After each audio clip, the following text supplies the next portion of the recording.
in the clubs when Lady Marmalade was actually, yeah. Clap. And the album Venus and the album Chameleon. Let's give it up for those other two. David Robinson produced Chameleon, who was also the Pointer Sisters producer. I love the cross-pollination of that. But First Choice was also going through some changes when you got signed to the Goldmine imprint of South Soul, one of the most legendary labels of New York, and the burgeoning club scene. So I wonder, how did the group's image change with the support of a record company that was really servicing this, phenomenal new market of the clubs?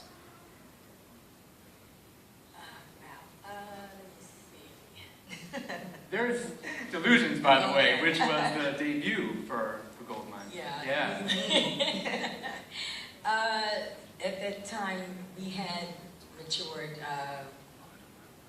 mentally as well as physically. We all were changing, growing up, and it was time for not so much the smarty pants as opposed to this particular Delusion album had more ballads. We were seeing, I think that's where Let No Man Put Us Under was on that, this particular record. So there was a lot of actual, we had, it's a particular ballad that my manager loves called Do Me Again. And when my brothers heard the title, they said, what are you saying? Do what? I said, just listen to the song. Yeah. But it was what it was, what he said. But yeah, we actually were growing up then, and I'm really maturing. And I myself I've had a deep voice since I was, maybe 8. My brother's friends would call into the house and they would say, oh, yo, Jake, we didn't know you had a baby brother. That's how deep my voice is. So I've always, I'm a big fan of Aretha Franklin and Gladys Knight, and, so we actually wanted to look different. That's when just like LaBelle, you more your own personality stood out. I, of course, had the overbite, so I was more like the little baby round face. But, as time moved on, we definitely grew. Armani, we did a lot of her stuff in New York. We were always there shopping with South Soul when we got with South Soul. That's actually, because Goldmine was really the kitty. More got kitty, and then that's when we totally expanded into wearing our own things, and And as this photo shows or indicates, your voices were powering this $4 billion industry of disco. You were performing at Studio 54, Paradise Garage. I wish I could have been at Studio 54. So you tell me a Studio 54 story. Tell all of us a Studio 54 story. Studio 54. Wow. Sean Connery was in the house that night, and First Choice had just finished our set, so we came down, and after we were mingling with the crowd, and I am a big fan of just everybody, When I see entertainers, when I see soap opera stars, I'm like, I can't even say their names because I'm so excited. So I saw Sean Connery, and I said, hey, wait, what, like that. So the girl said, first, they said, Ro, calm down, that's first. So we went over, and they introduced themselves. He said, young lady, you have quite the voice. And I said, oh, God. This is actually Tom Moulton, yes. not Sean Connery. Just for people that may not know. Oh, God.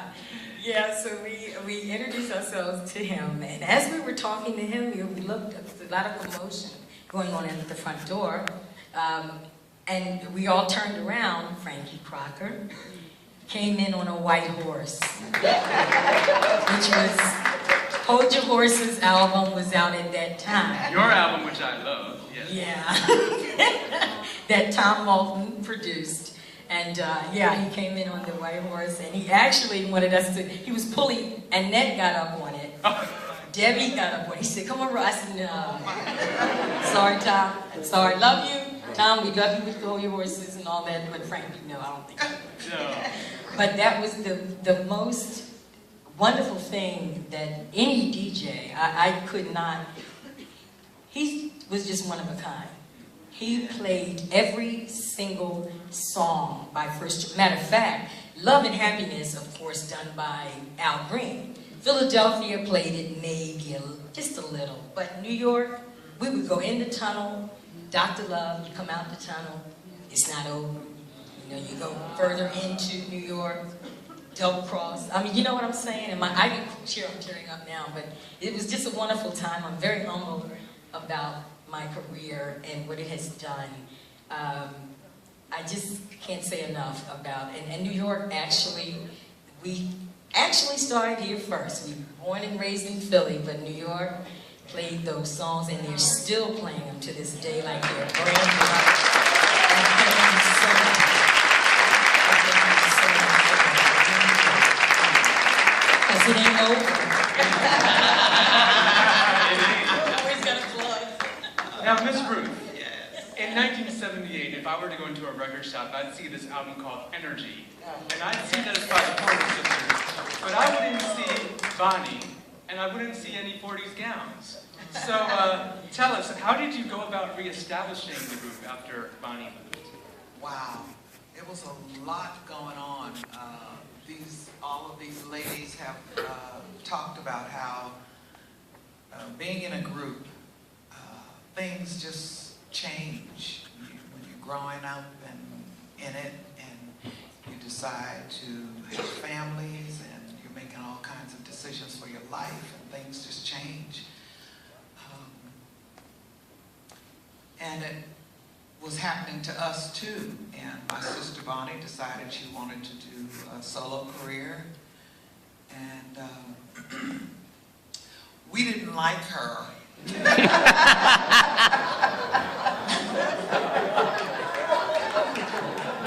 Oh, I remember having a real tantrum, asking her if she had lost her ever-loving mind.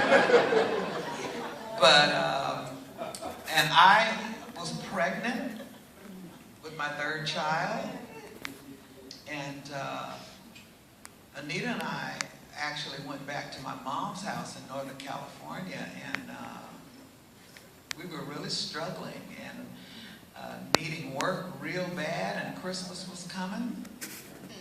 And I went down to the record plant in Sausalito because we were living over in Marin County, and put me and Anita's name up on the bulletin board so we could get some work. And lo and behold, Rick James was in town. Good old Rick. Called us up and needed us to do some backup. So we had Christmas that year. Thanks to Rick. And shortly thereafter, you know, we were trying to figure out what we were going to do with our lives because Bonnie was gone on her way, and Anita and I wanted to get back to work, and Anita and I were the only two of the sisters who have children, so we had a good reason for wanting to go back to work. And we started coming back to Los Angeles and sort of putting feelers out for managers and material and all that, and we met Richard Perry through some other people, and he wanted someone to start this record label that he had just signed to with Warner Brothers. And Anita and I actually, I mean, as sisters, I don't know which is harder, if you're sisters or if you're not. I've always told people that if you're sisters and you're trying to work together, it just seems deeper because you care so damn much. You know, I mean, if we were all strangers, I mean, I cared to a certain extent, but there's a point where you go, okay, you go your way, I'll go my way. But sisters, it's like, I'm gonna tell Mama. Mama wouldn't do that.